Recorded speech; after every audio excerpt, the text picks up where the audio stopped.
안녕하세요. 지구촌 기막힌 스토리 지막 소식구의 시작합니다. 뭡니까? 안녕하세요. 제니와 복숭아입니다. 복사님, 저희가 어떤 팟캐스트인가요? 수다쟁이 부부가 해외에 재밌는 사연을 찾아서 여러분에게 소개해드리는 팟캐스트입니다. 왜 이러는 거예요? 왜 제니님도 저번에 요 갑자기 한번 했잖아요. 아, 그거는 굉장히 재밌었잖아요. 자신감. 난 재밌었지만 넌 아니란다. 어떠냐? 오케이. 난 재미있지 않았던 적이 한 번도 없는데. 과연 그럴까? 어때요? 나의 오만함. 지난주 사연에서 가져온, 아니 지난 회차 사연에서 따온 애티튜드입니다. 그런 거구나. 이해를 못하고 있었습니까? 저도 지난 회차 사연처럼 무지하군요. 그 사람이 면접을 이렇게 보지 않았을까요? 엄청난 소식이 있습니다. 네, 뭐죠? 저희 지막스가 네. 애플 팟캐스트 네. 둘러보기 상단에 올라갔습니다. 깜짝 놀랐어. 나는 애플 팟캐스트 왜 같이 우우 안 해줘요? 깜짝이야. 아니 나 애플 팟캐스트 들어갔는데 음. 들어가기 전에 갑자기 오늘 조회수가 팍 오른 거예요. 네. 저희 저번에 한번 애플 팟캐스트 둘러보기에 올라간 적 있잖아요. 네네. 그때 조회수가 막 올랐다가 그 이후로 점점 떨어지고 있었거든요. 그랬죠. 아무래도 이제 뒤로 밀려났으니까. 그치? 응. 근데 어느 날 갑자기 또 조회수가 확 잘 나오길래 네. 이것도 예산 일이 아니다. 무슨 조화인가 이게. 무슨 조화인가. 그래가지고 추천 및 둘러보기 탭을 다시 들어가 봤는데 네. 심지어 저희가 그전에 이제 밑에 조그맣게 떠 있었는데 맞아. 제일 위에 크게 네. 아주 한가운데 떡하니 네. 올라와 있습니다. 제일 첫 번째 있었어요, 심지어. 제일 첫 번째 있고 네. 지금도 아직 두 번째 있어요. 네. 맞아. 그리고 그때 며칠 전에 이제 첫 번째 있을 때는 저희 오른쪽에 이제 우리보다 한 단계 아래. 우리보다 한 단계 아래. 한 단계 아래 JTBC 뉴스룸 팟캐스트가 떠 있었습니다. 뉴스는 별거 아니네. 응? 아니 그런 뜻. 이것은 저 사람의 의견입니다. 제 의견은 아닙니다. 여튼 근데 지금은 이제 미국 대선 이후로 이제 좀 핫한 이슈잖아요, 대선이. 그래서 그 대선 관련된 팟캐스트가 1번으로 올라갔고. 근데 그것도 다시 내려갔어. 다시 내려갔나? 다시 내려가서 다시 없어졌어요. 저희가 그래요? 우리 왜 2번으로 밀렸지? 우리 앞에 테드톡이 들어왔어. 테드톡이야. 그 테드는 못 이기지. 테드는. 근데 그게 뭐 이게 절대 순위는 아니고요. 맞아, 아닙니다. 제가 멋대로 그렇게 얘기한 거고 순위는 아닙니다. 아무튼 애플이 이렇게 저희를 어여삐 여겨서 네. 상단에 올려줘서 저희가 그때 이제 막 홍보해달라고 신청하는 게 있었잖아요. 그 프로모션 신청하는 거에 그 돈 내는 건 아니었는데 공짜길래 이제 해봤죠. 근데 너무 잘 됐어. 이게 좀 꾸준히 한 보람이 있는 것 같아. 그러니까요. 이게 불과 한 달 전에 올라갔었잖아요. 둘러보기에. 네. 근데 한 달 만에 또 올라가가지고 아주 기분이 좋습니다. 그렇습니다. 아주 고무적이에요. 지금 즐기고 있어요. 요즘 구독자가 많이 늘어서. 맞아. 구독자 말씀드린 김에 네. 최근에 저희 지막스를 처음 듣기 시작한 네. 청취자분들에게 드리고 싶은 말씀이 애플 팟캐스트가 청취자랑 소통 기능이 좀 별로예요. 맞아요. 평점을 남기실 수 있는데 그거는 이제 한 번 남기면 한 번 다시는 못 남기고 맞아. 기존의 걸 지우고 새로 남기시면 돼. 근데 지워야 돼? 댓글도 그러니까 그 평점, 그러니까 뭔가 글을 쓰는 기능이 평점을 남기면서 쓰는 거밖에 없구나. 네, 없어요.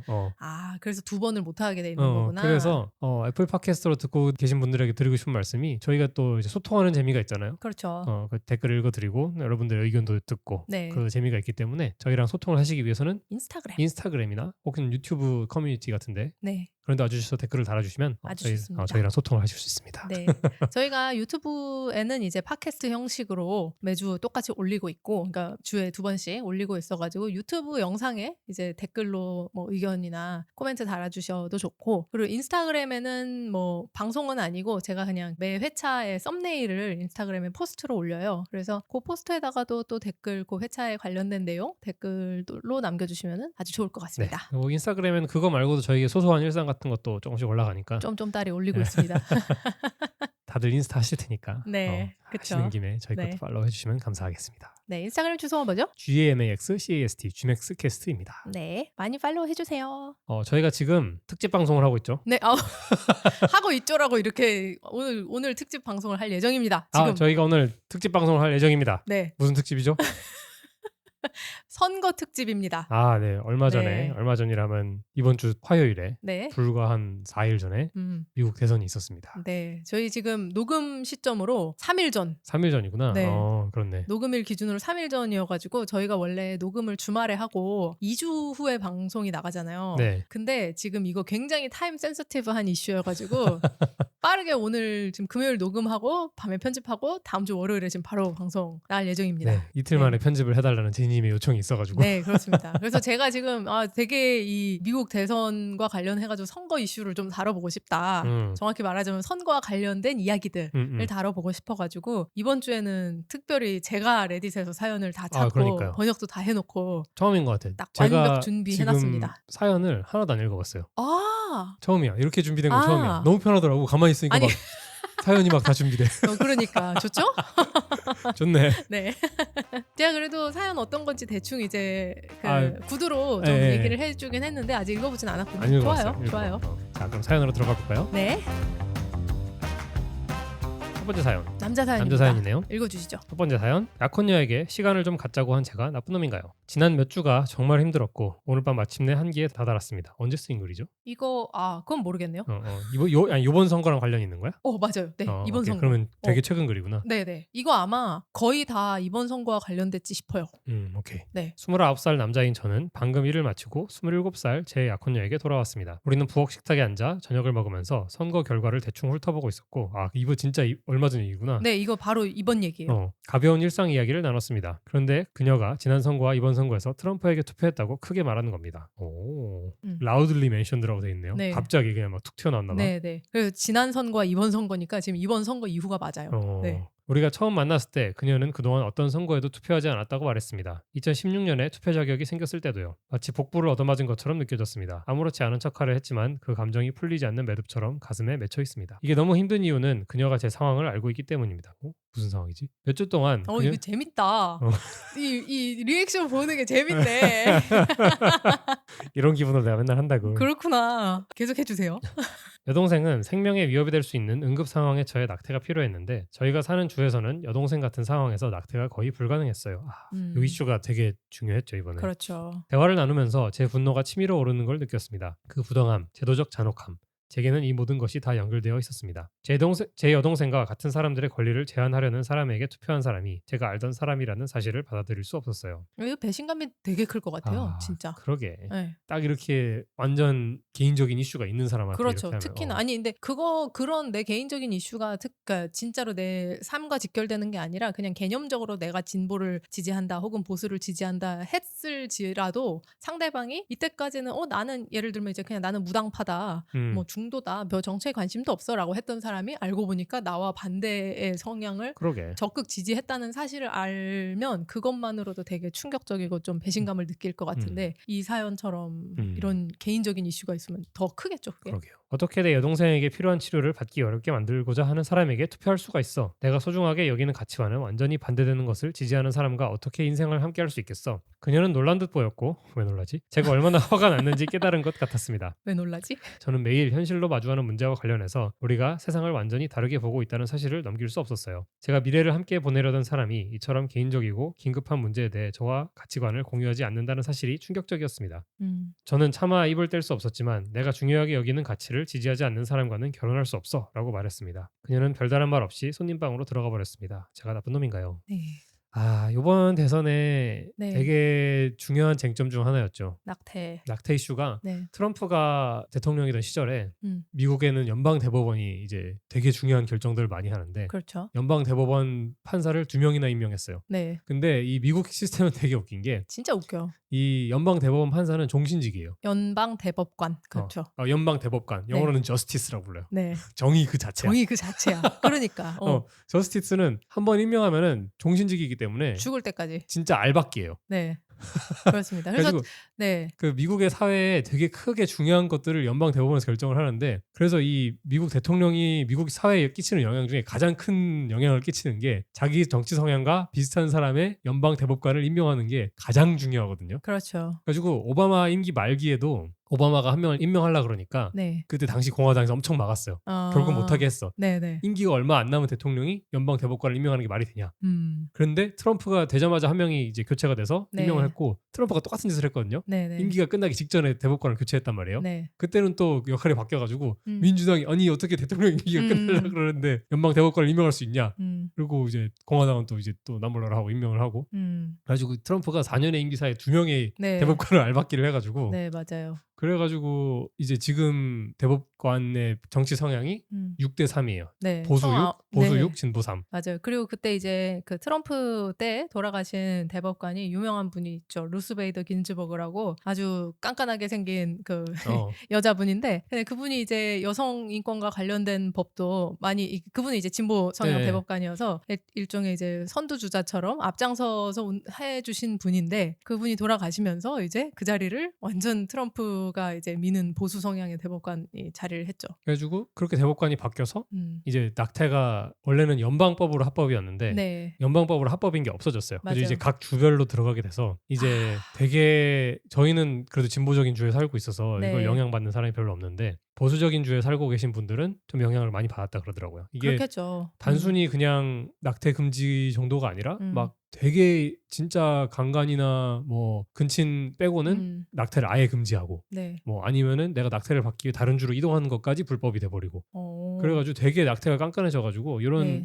이번에 민주당에 되게 밀던 정치 이슈 중 하나가 그 공화당은 전혀 여성 인권을 위하지 않는다라고 그렇죠. 하는 것 중에 하나가 있었는데 네. 그리고 이게 진짜 지금 이 사연과 딱 마찬가지로 이렇게 산모의 건강에 정말 크리티컬하게 영향을 미칠 수 있는 상태에서 산모가 그러면은 내 건강을 지키고 나를 지키고 아이를 포기하겠다라는 것까지 막아버리는 맞아요, 거예요. 맞아요. 네, 낙태 금지라는 게 그냥 이제 이거 실수로 임신을 했네, 낙태해야겠다, 그냥 이것뿐만이 아니라 이렇게 뭔가 목숨이 위험한 상황에서도 절대 낙태는 안 된다, 네가 죽어도 낙태는 안 돼, 이렇게 막아버리니까 이게 굉장히 큰 이슈죠. 정치 이슈라는 게 나의 인생과 상관이 없는 일이면은 약간 그냥 관전자정 입장에서 뭐가 옳고 그른지 얘기할 수 있는데 개인적으로 엮인 사람들에게는 되게 진짜 말 그대로 개인적인 이슈가 될 수 있는 거죠. 그렇죠. 이런 거는 특히나 더 그럴 것 같아요.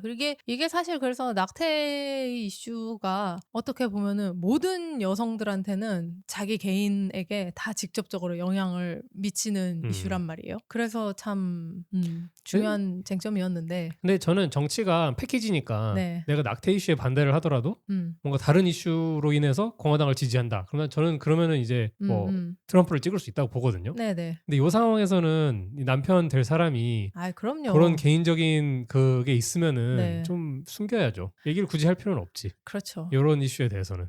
근데 이거는 지금 이렇게 갈라서는 게 낫다. 그래요? 저는 이게 쉽지는 않은데, 근데 저는 이거는 제 생각에는 이거는 그냥, 물론 이 사람이 자기 여동생의 목숨이 위험한 그런 상황이 있었기 때문에 더더욱 이제 퍼스널하게 받아들이는 거기도 하겠지만, 이 사람이 계속 강조하는 게 내가 중요하게 여기는 가치와 나의 그게 맞지 않는 사람과 어떻게 살겠냐라고 하잖아요. 그러니까 이 남자는, 이 여자가 무슨 이유가 됐든 간에 일단 트럼프를 지지하는 것만으로도 어차피 안 맞지 않을까. 근데 그런 생각이 좀 듭니다. 여자분이 네. 뭐 트럼프의 완전 진짜 트럼피일 수도 있지만 완전 네. 트럼프 너무 좋아 이런 사람일 수도 있지만 네. 그냥 단순히 나는 민주당이 예를 들어 이민 정책이 마음에 안 들어, 이것만큼 도저히 용서할 수 없어, 이래가지고 이제 공화당을 찍은 걸 수도 있잖아요. 낙태 이슈에서는 반대일 수도 있고, 네. 이 여자분의 우선순위의 낙태 이슈가 뭐 이민 이슈보다 낮을 수도 있고, 그렇기 때문에 저는 이 하나를 완전 패키지들로 생각을 해가지고 너는 트럼프를 지지해? 그럼 난 너랑 영원히 함께할 수 없어라고 딱 잘라버리는 거는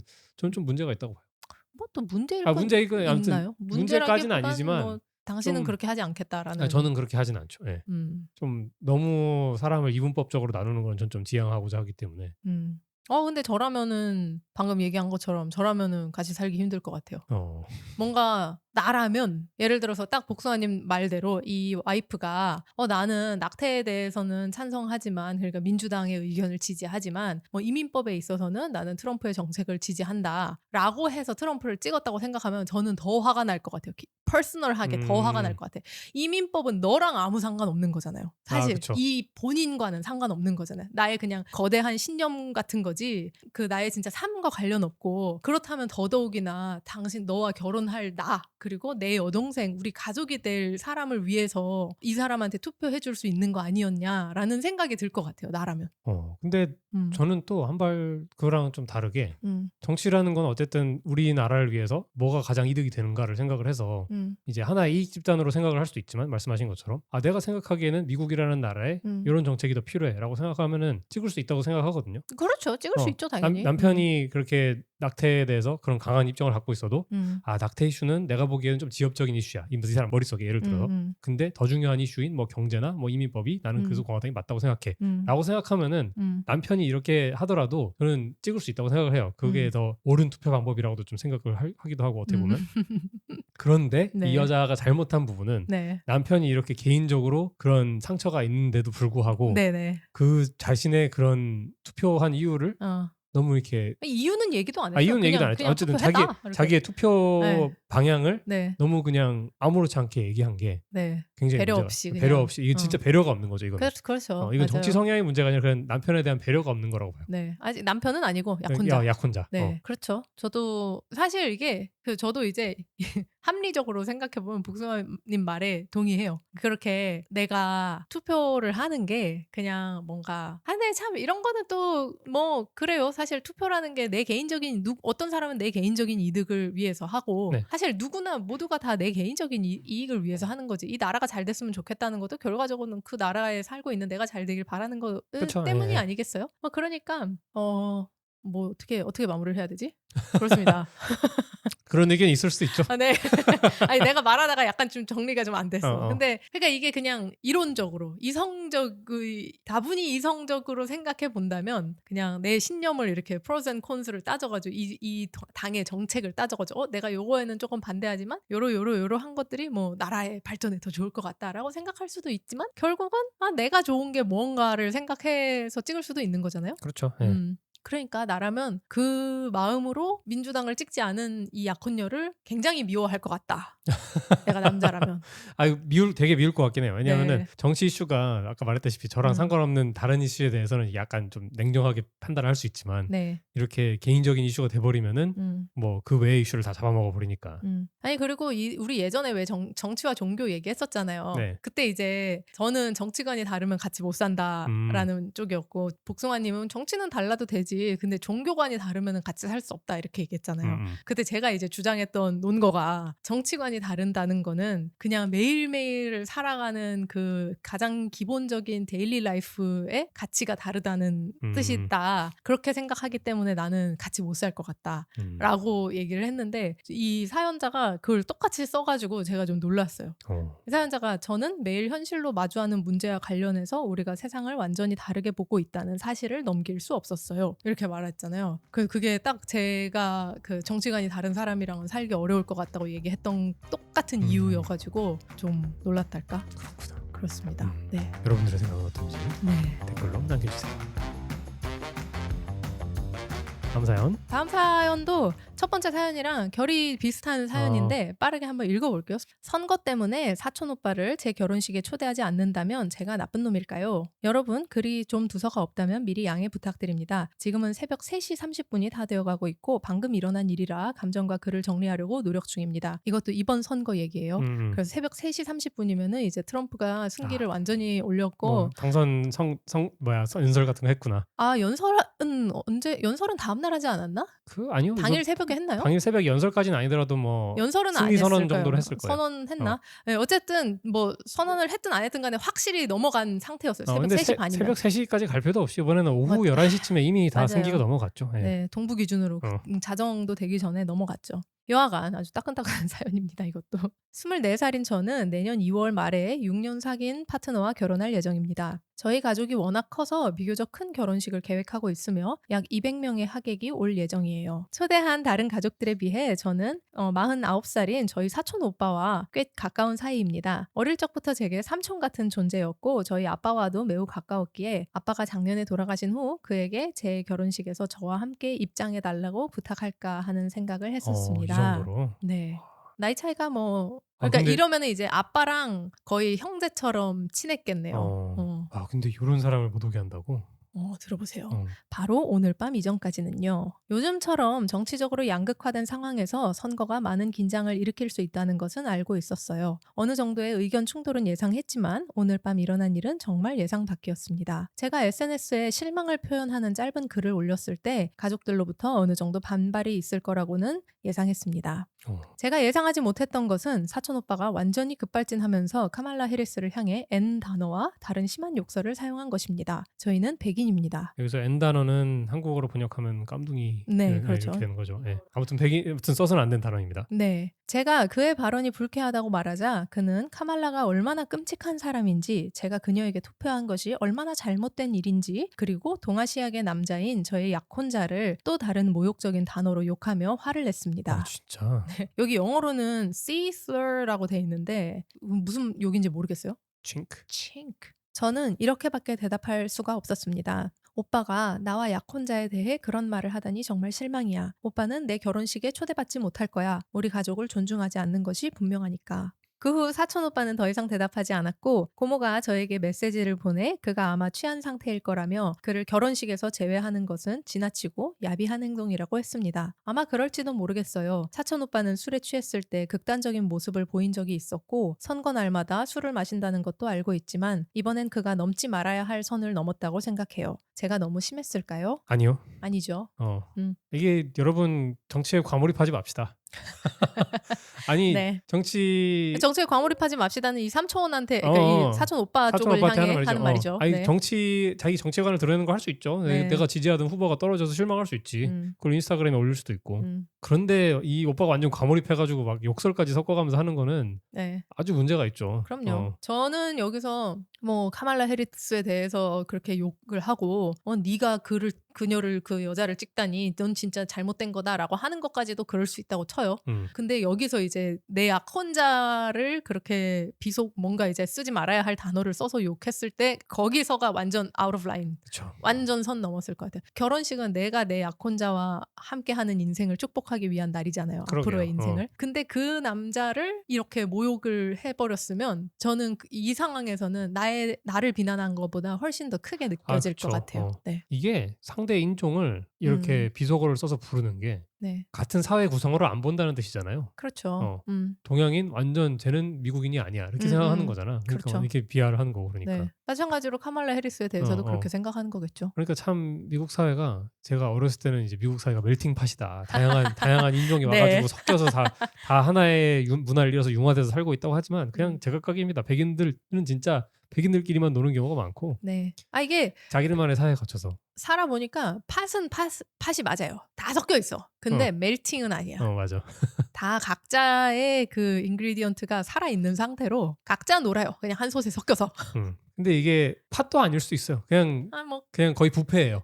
맞아요. 팥도 아니야. 이게 팥은 어쨌든 하나로 어우러져 섞였다는 뜻이잖아. 그러게. 그래가지고 옛날에 이제 멜팅팟이라는 단어 쓰지 말자. 샐러드 버블이라 그러자. 각자의 재료가 다 살아있으니까. 이런 말이 있었는데 저는 그 말도 좀 아니라고 봐요. 왜냐면은 각자의 문화권이 그냥 각자 모여서 그렇게 잘 안 섞여 있어요. 심지어 흑인과 백인이 같이 산 지 수백 년이 넘었는데 각자의 문화가 있다는 게 난 참 충격적이야. 근데 그거는 저는 약간 생각이 다른 게 예를 들어 그냥 흑인이랑 백인이 서로 그냥 전혀 교류도 하지 않고 그러니까 서로 다른 부족 집단처럼 뭐 이렇게 남남처럼 사는 거라면 문제겠지만 서로 이제 그냥 교류도 하고 어우러져 살면서 각자의 그 뿌리 문화를 유지하면서 사는 거는 저는 그렇죠. 제가 좋은 말한 거는 거라고 생각해요. 각자의 문화가 있고 뭐 각자 네. 전통 이상이 있고 네. 뭐 아니면 각자 문화에서 유행하는 뭐 것들이 따로 있고 이런 정도가 아니라 상대방을 타자로 보고 있잖아요. 같은 이제 미국인들 흔히 말하는 펠로우 아메리칸으로 보는 게 아니라 쟤는 나랑 다른 집단이야라고 타자화를 시켜버리는 게 그거는 좀 문제가 있죠. 그래가지고 저는 이제 백인이랑 흑인 사이에서는 그거는 많이 없어졌다고 생각해요. 제가 느끼기에는. 그러니까 이제 소위 펠로우 아메리칸에 흑인까지는 들어간다고 생각해요. 저는 백인들이 보기에도 뭐 제가 백인 아니지만 근데 여전히 아시아는 아니야. 예를 들어 인도인, 중국인, 한국인 뭐 대표적으로 아니야. 절대 아니에요. 약간 동양인은 일단 달라. 흑인은 이제 딱 미국의 그 구성원으로 돼 있는 느낌이고 히스패닉 아직 아니야. 히스패닉 좀 인비트윈에 있는데 아직 아니에요. 히스패닉은 쓰는 언어가 다른 경우가 많아서 좀 안 섞이는 게 있고 네. 동양인은 섞이려고 되게 다분히 노력을 하는데 이게 안 섞이는 것 같아요. 안 받아들여지는 것 같아요. 안 받아들여지는 거죠. 예, 그렇죠. 저희도 여기 버지니아 처음 이사 왔을 때 이사 왔다고 예를 들어 병원에 처음 가가지고 의사 처음 만나서 이제 이사 왔다 그러면 어디서 왔냐라고 물어보면은 뉴욕에서 왔다 이러면은 약간 다들 이제 살짝 놀라는 기질이 있었어요. 그래요? 약간 당연히 뭐 중국이나 한국에서 왔을 거라고 얘기할 줄 알았는데 아, 어. 그렇지. 어. 네네. 당연히 외국인인 줄 알았는데 너도 아. 미국에서 뿌리를 내리고 있는 사람이니 아. 약간 이렇게 저는 이제 물론 이제 미국인 기준에서는 외국인이긴 네, 하지만 그렇죠. 네. 그래도 약간 그런 게 우리야 뭐 법적으로도 신분도 외국인인데 뭐. 그러니까. 네. 근데 일단 기본이 쟤는 외국인이다라고 네. 기본이 같은 미국인이라고 생각하는 게 아니라 음. 기본이 쟤는 외국인이라고 깔고 들어가는 거죠. 네. 근데 참 그런 거는 이게 뭐 미국이 극복해야 될 음. 발전해 나가야 할 방향이겠지만 뭔가 사람이 그냥 이렇게 뭐랄까 동물적으로 그냥 맞아요. 자연스럽게 그렇게 타자화를 하게 될 수밖에 없을 것 같긴 해요. 역사적으로 동양인은 미국 대륙에 없었으니까 그럴 수밖에 없다 싶지만 뭐 뭔가 이렇게 그래도 그러면 안 되지라는 생각이죠. 근데 이제 어쨌든 다시 사연으로 돌아와서 네. 전 정치에 진짜 과몰입 좀 안 했으면 좋겠어요, 사람들이. 어, 자기 좋아하는 후보가 떨어져서 슬프고 네. 붙어서 좋고 음. 할 수 있지만 이 소중한 가족을 아, 그래. 이 진짜 어떻게 보면은 네. 자기랑 그렇게 직접적인 연관도 없는 거 가지고 네. 이렇게 욕을 하고 완전히 그냥 그러니까. 연을 끈다시피 할 어어. 정도의 실수를 어. 이렇게 하는 게 아니 내가 가족을 잃을 일이야 이게? 그러니까 내 말이 이게 어. 가족과 연을 끊을 일이야? 이 그러니까. 정치에 과몰입 좀 하지 맙시다. 네. 아니 이게 왜 한국에서는 이제 뭐 지역 감정이나 그게 이제 뭐 다 정치적 양극화랑 다 관련이 되죠. 근데 그런 게 한국이 좀 심한가 싶지만 미국도 장난 아닙니다. 장난 아니죠. 네, 네. 장난 아니고 그 왜 한국에 이제 명절마다 기사에 뉴스에 나잖아요. 명절에 하지 말아야 할 이야기들 해가지고 뭐 결혼해라, 어. 취직은 언제 하니, 그 다음에 정치 얘기 하지 어. 말라고 싸움 나니까 미국도 똑같아요. 제가 뭐 한번 언급한 적이 있을지도 모르는데 미국에 제가 이제 그냥 뭐 예를 들면 우먼 센스 같은 그런 잡지를 좀 한동안 봤어요. 근데 거기에 미국 명절 시즌만 되면 그런 기사가 똑같이 나요. 이제 미국 명절을 하면 땡스기빙이랑 크리스마스인데 그때마다 뭐 이제 빅 패밀리가 이제 다 모이잖아. 미국은 또 막 나라가 크니까 진짜 여기도 막 민족 대이동을 해서 모인단 말이에요. 그 절대 하지 말아야 될 것들. 이제 뭐 여기는 기본적으로 근데 이제 뭐 결혼 얘기 같은 거를 하진 않죠. 그는 그냥 이 문화가 그렇진 않은데 정치 얘기 되게 잘 꺼낸단 말이야. 그 정치 얘기 하지 말라는 게 꼭 들어 있어요. 결혼 얘기도 하죠. 할 때도 있죠. 할 때도 있죠. 그것도 문화권에 예. 따라서 백인이라고 또 다 같은 문화권이 맞아요. 아니고. 그렇긴 한데 뭐 저 크게 봤을 때 이제 한국보다는 좀 더 뭐랄까 민감하게 생각하는 것 같기는 해요. 오히려 그런 거는. 어쨌든 여러분 과몰입하지 맙시다. 이 정치가 아무리 중요해도 가족만큼 중요하진 않아요.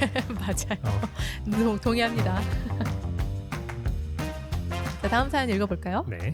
또 여자 사연이네. 제가 읽어볼게요. 저희 언니는 투표가 전혀 중요하지 않다고 생각합니다. 어허. 야, 이것도 역시 이번 선거 이후 사연이에요. 27살인 저와 37살인 제 언니는 모두 인도주의적인 가치에 깊이 공감하고 인권, LGBTQ, BLM, Black Lives Matter, 그리고 정신건강, 인식, 수용과 친절 같은 주제들을 중요하게 여깁니다. 나이 차이가 10살이나 나요?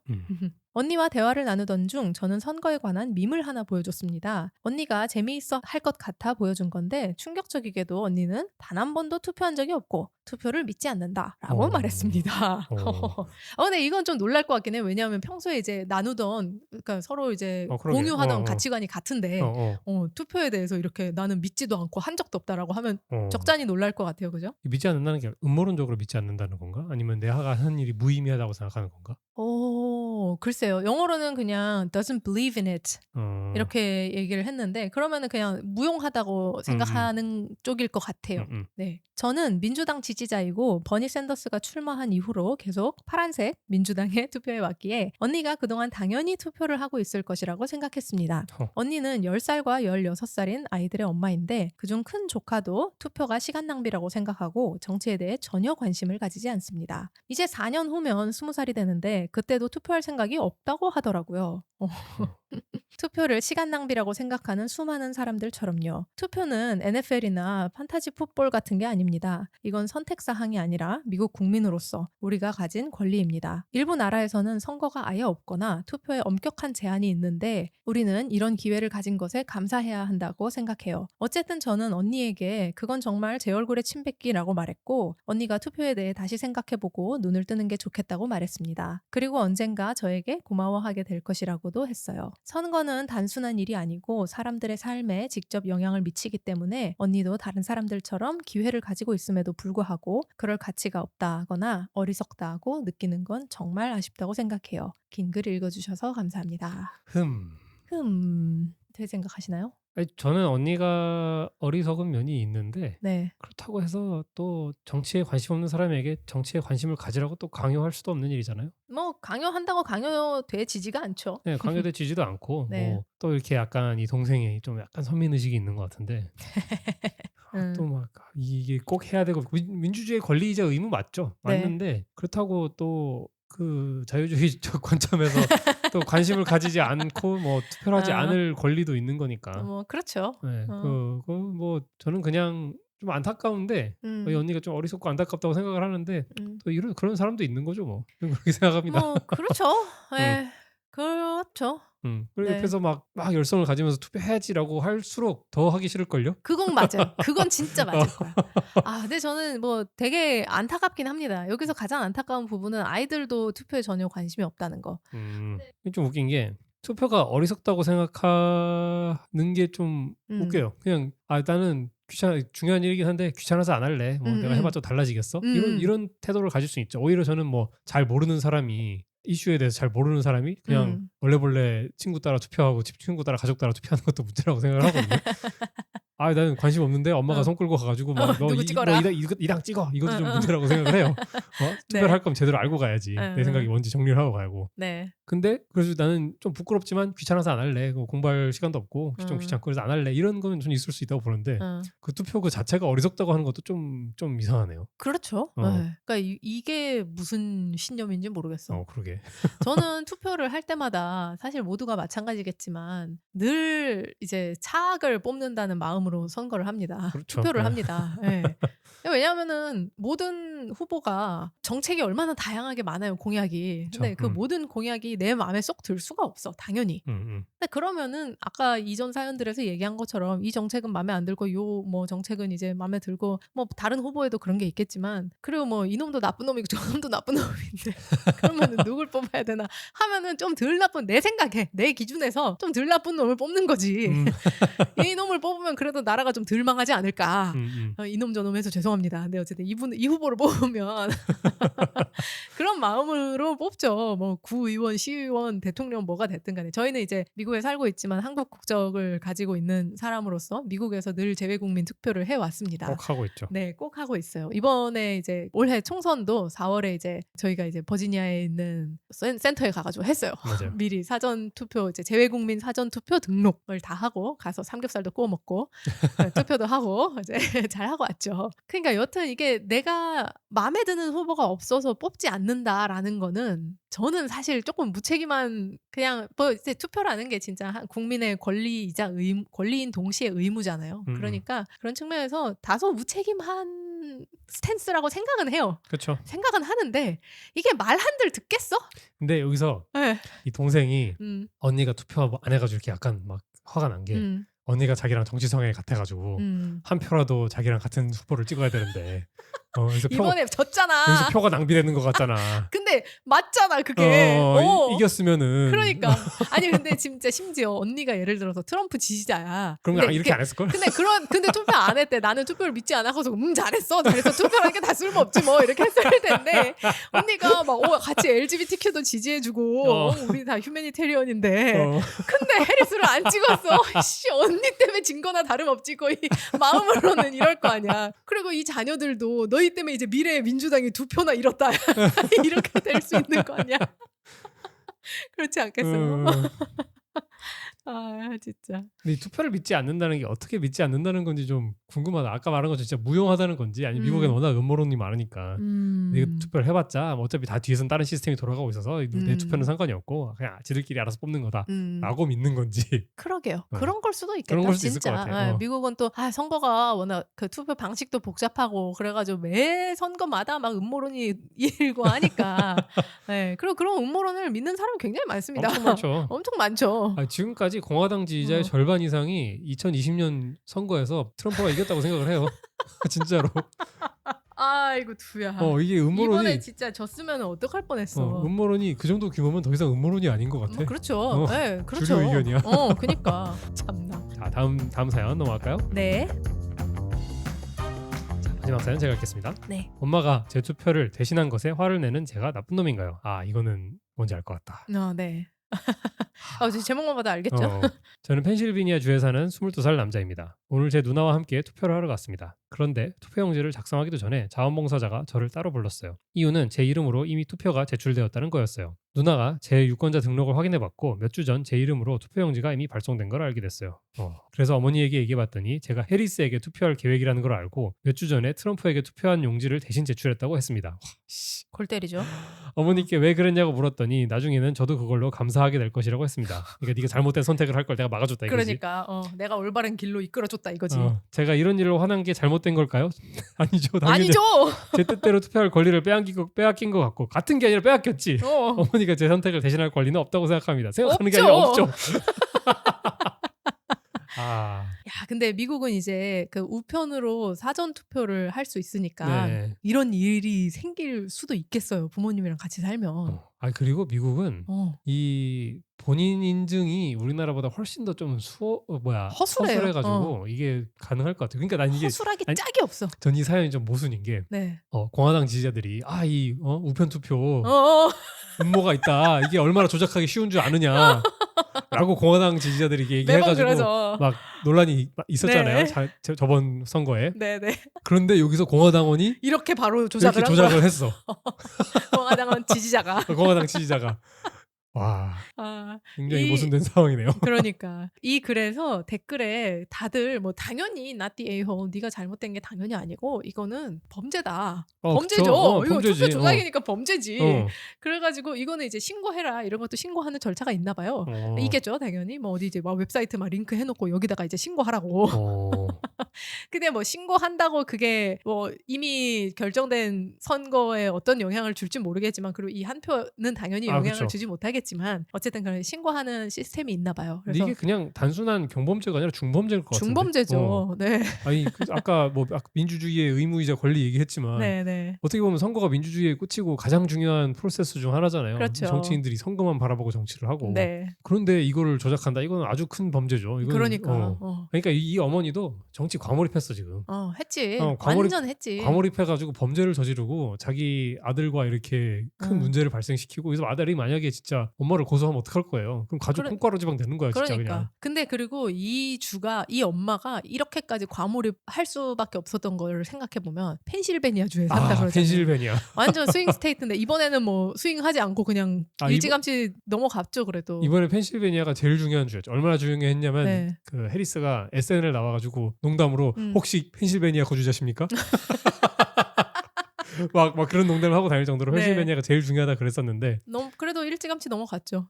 넘어갔죠. 네. 안타깝게도. 네, 여튼 그래서 맞아요. 선거 전에는 펜실베니아가 이제 중요한 그 스윙 스테이트로, 가장 중요한 스윙 스테이트라 그랬어요. 가장 중요한.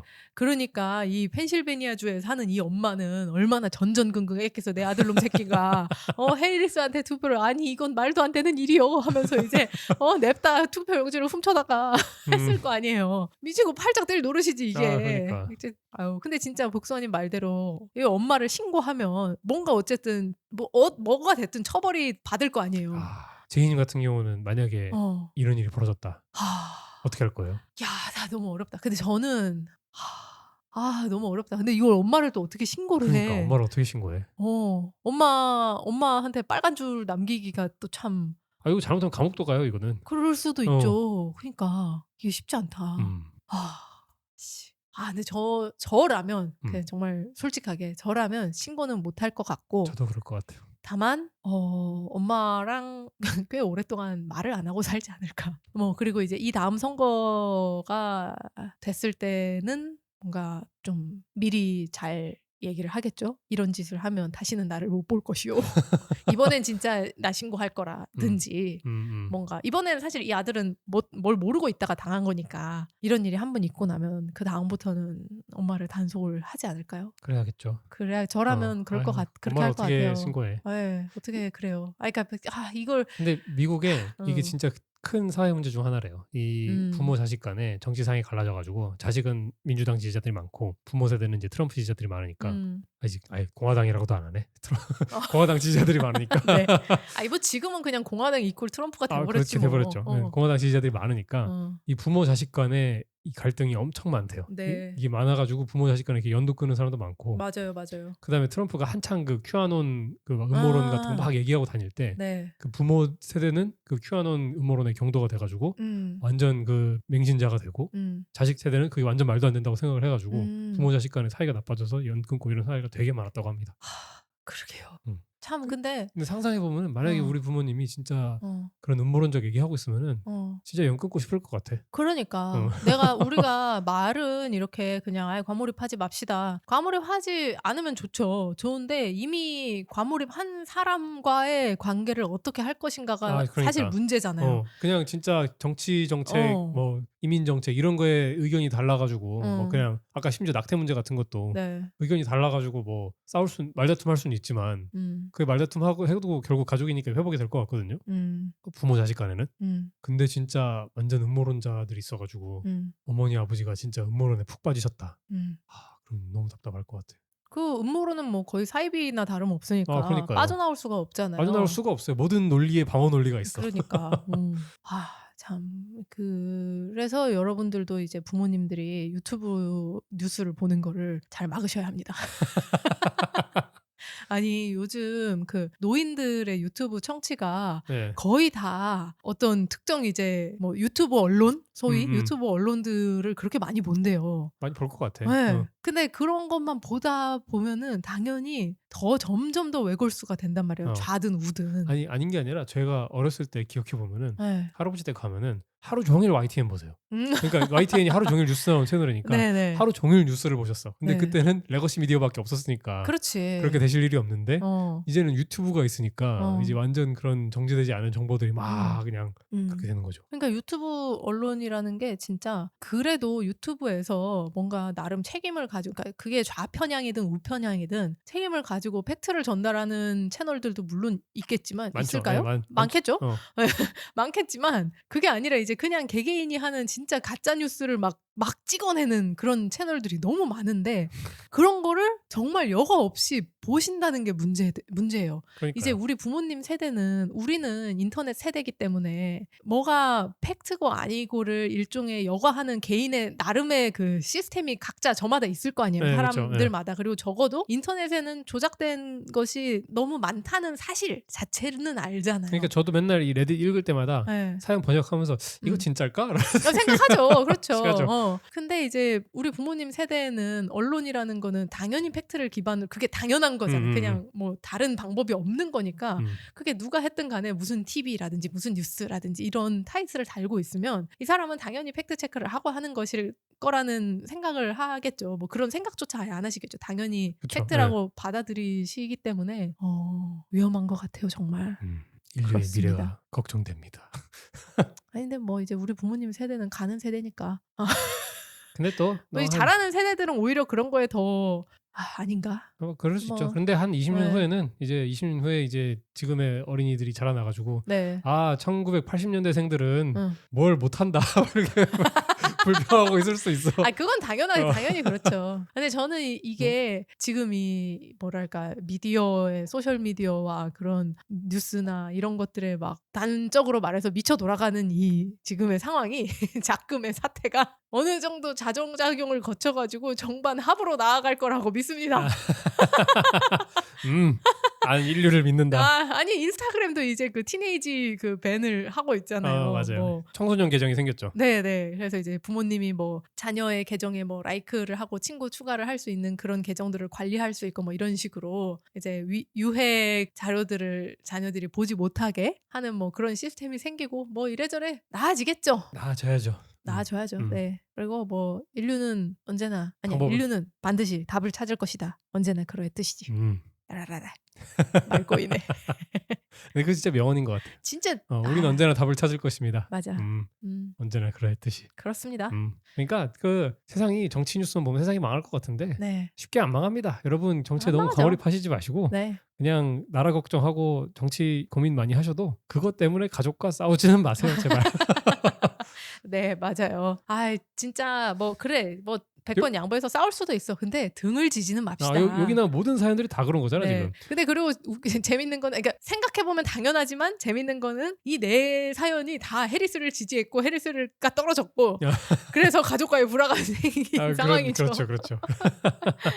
이긴 사람들은 싸울 이유가 없지. 내가 그치. 이겼는데. 기분 좋게 술 알바야. 한잔하고 그냥 그러니까. 이게 나라지 이러고 있겠지. 이게 나라지. 그치. 저쪽에서 지금 이게 나라냐? 뭐 좀 깝깝합니다. 저희는.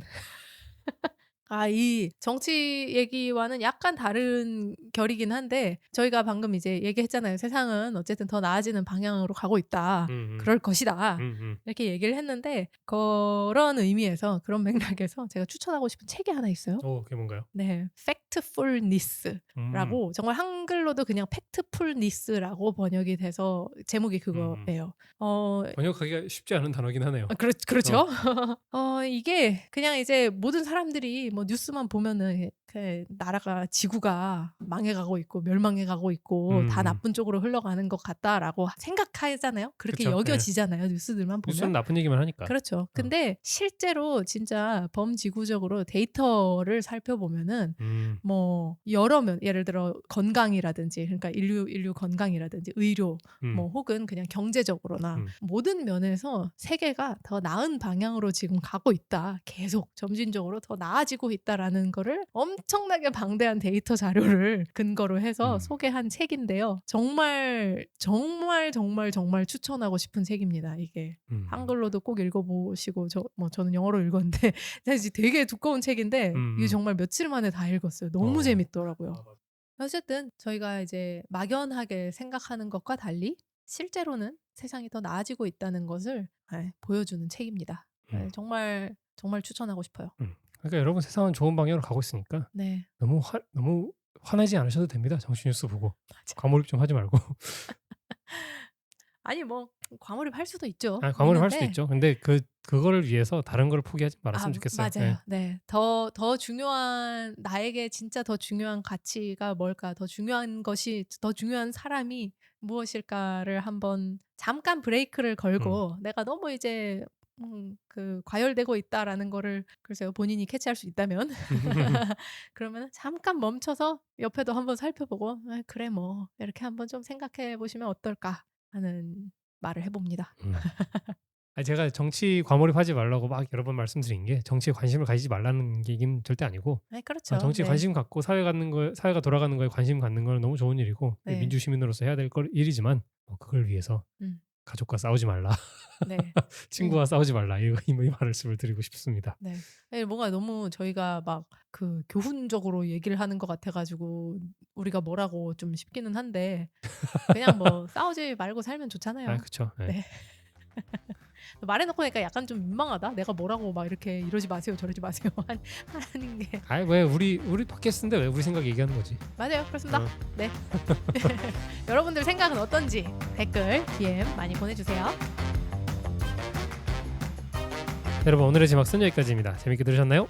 재밌게 들으셨다면 구독, 좋아요, 알림 설정 부탁드립니다. 그리고 친구들에게도 저희 지막스 채널 많이 소개해주세요. 저희 지막스가 꾸준히 해나갈 수 있도록 동력이 되어주십시오. 그리고 저희 인스타그램 팔로우 많이 해주세요. 특히 지금 애플 팟캐스트로 듣고 계신 여러분 인스타그램 팔로우 하시고 인스타그램으로 저희 함께 즐겁게 소통을 해보아요. 인스타그램 아이디는 gmaxcast, gmaxcast입니다. 저희 팟캐스트는 유튜브, 애플 팟캐스트, 팟빵, 네이버 오디오 클립, 스포티파이, 플로에서 들으실 수 있습니다. 그럼 저희는 더욱 흥미진진한 사연을 찾아서 돌아오겠습니다. 다음에 만나요. 안녕.